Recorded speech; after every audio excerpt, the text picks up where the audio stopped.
you all do me a favor and take your insert page. For those of you who have one in front of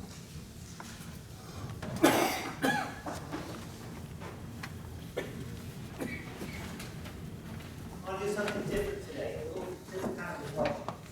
Normally, everyone expects 99.9% of the time what you're going to hear is reflection on the scripture, one scripture reading, usually the gospel. But technically, that's not true. I can preach on anything in the liturgy. And I'd like to do something different today. And you're going to help. So I'd like you all to please reread with me the opening prayer. It's called a collect. Pray with me again.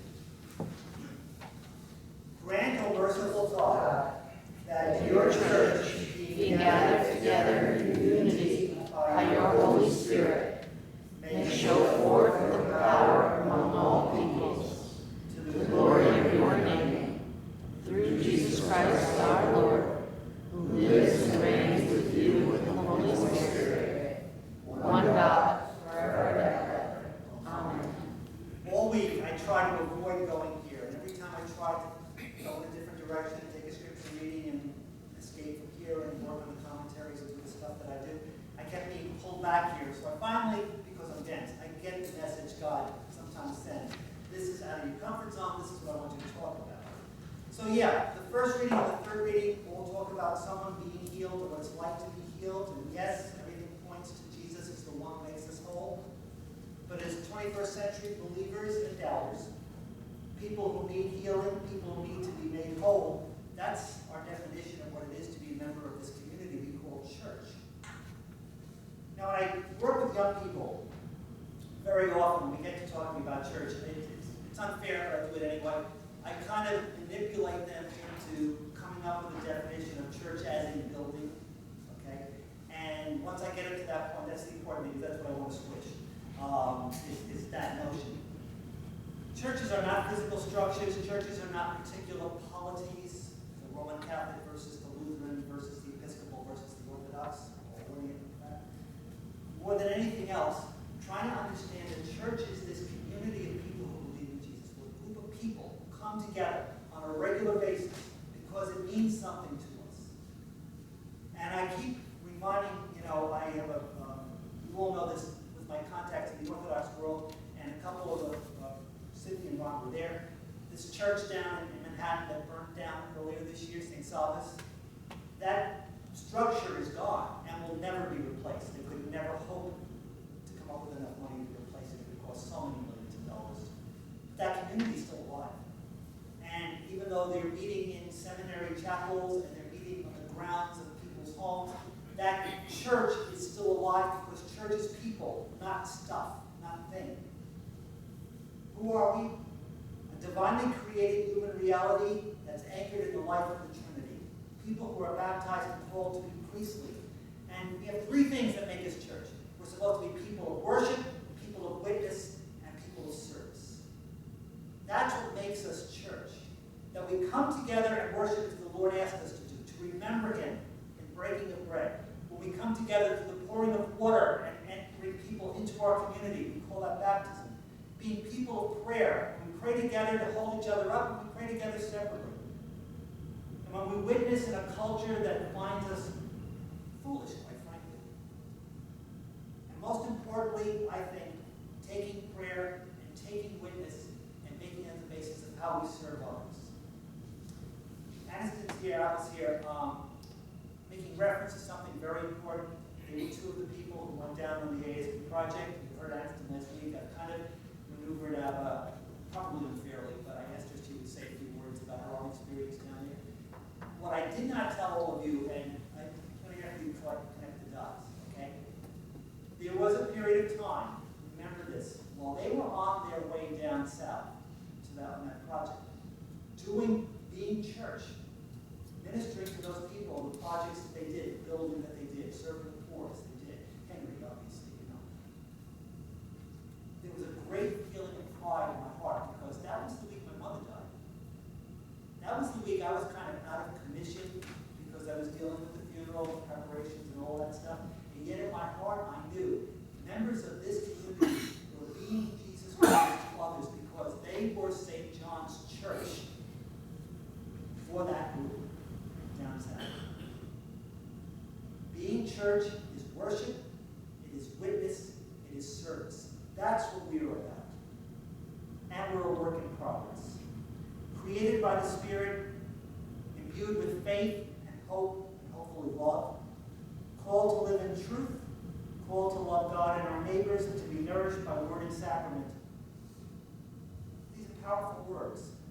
Merciful God, that your church being gathered together, we belong to God who never forgets us, who never abandons us, who doesn't make life perfect for us, and God knows we're not perfect ourselves. Right? There's a wonderful passage in Isaiah. It's not far from the passage that we read this morning. He speaks, there's that imagery of God saying, I remember you, I've written you in the palm of my hand. And true story. When I was a very young priest, I got called into an ER with somebody who the doctor was actually working on, was a lady in the parish, and she had made it very, very clear that she wanted to be anointed no matter what, and this was her final moments, okay? So I got that call in the middle of the night, and I'm racing down to Pastor Brother Hospital. Never dawning on me, I have never seen surgery before. I have never walked into an ER, and I or an operating room, and I didn't know what a human body looks like when it's cut open, okay? I mean, pictures in a biology book, but not the real thing. And it's like, oh God, please don't let me walk in there and pass out. But what I will never forget is that there was one doctor there, and as she was working, something struck her. And in order to remember whatever it was that she saw, and I'm just on the other side praying for this person, anointing this person, and whatnot, she grabbed, I think it was a pen, I could be wrong, we're talking 40 years ago here, and she wrote on her hand something to remind herself about something else that needed to happen after I would be out of that moment. And I've always taken that image to heart. God writing our name in the palm of his hand, never losing memory of who we are. That's how important we are to him as his gathered community. Now, are we that perfect community? Again, Steve, please never play cards, because your face is just so expressive. Or better yet, we play cards. Perfect, no. We are a community that is for not just St. John's, the church as a whole. Okay? We have all the idiosyncrasies, all of the institutional bumblings, all of the practices that lead to frustration and anger, all the lumps and bumps of any other gathering of people. We are people filled with faith, and we are people filled with doubt. A couple of weeks ago, they came out with that story again. It's the second time in 2 years. It was apparently this must either shock people or scandalize them. They came out with a story in the news about Mother Teresa from her diary that she had written, that she had had so many doubts in the ministry that she did, and sometimes her prayer life was just so dry and she felt the world was tearing apart at her. She wasn't sure she was really doing any good. Did that scandalize you? Does that in any way lower her? I mean, we're talking about somebody who's not a member of the Episcopal Church. I grant you that. That's not my point. My point is, to me, that makes you so much more human, so much a person I can identify with in terms of, yeah, the church is filled with people who struggle with their faith. That is who we are. Beloved of God, never forgotten by God, struggling to walk with God. We are the community that Jesus continues to call together, and no one gets shut out. No matter our background, our ethnicity, our gender, or God may even say our politics. He demands that we commit ourselves to him as much as he has committed himself to us. And we are a community that never finally achieves perfection. There's never going to be a time where, there might be, I guess, at the moment in the legal world, when you become a Supreme Court justice, I suppose that's the pinnacle of the career. There's actually a point where you can say, I've achieved the highest ever. It used to be in the clergy world, if you got to be a bishop, that was the highest. We don't say that anymore. Okay? Don't tell bishops teaching us.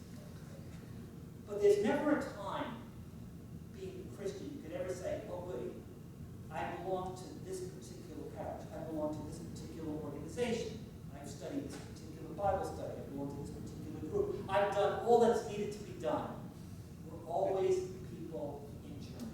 We're always aspiring to something greater. We're always being called to something greater. We're called to show forth God's power among all peoples. So even though we have our moments of disagreement, we have all the complexities and the ambiguities and the